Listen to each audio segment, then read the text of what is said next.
What does the fox say? There's Ain't nobody got time for that. the web. Charlie bit me.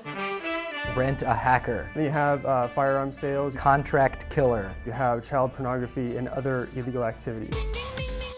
And then there's the deep web.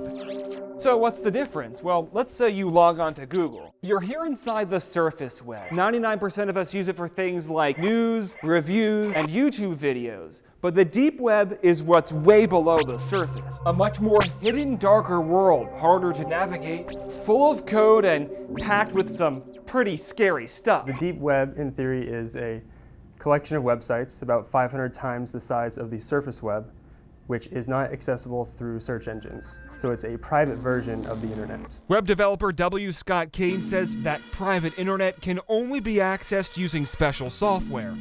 And like someone wearing a ski mask into a bank, those that dip into the deep web are often up to nothing good. It just opens up like a whole new world of activity. You know, like most people that are using the browser aren't using it for looking for restaurants.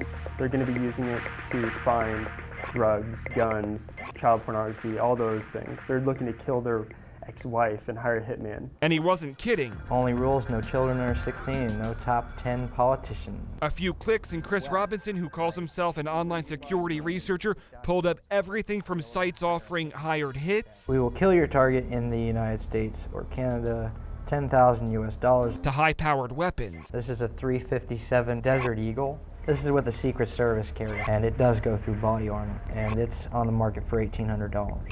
The list goes on what you can purchase through the deep web. The most sophisticated and extensive criminal marketplace on the internet, Silk Road. You may have heard of Silk Road, a deep website where you could purchase illegal drugs, busted by the FBI last year. It may be finding new life. Well, a new report shows a new version is back up, and so are more than 13,000 drug listings.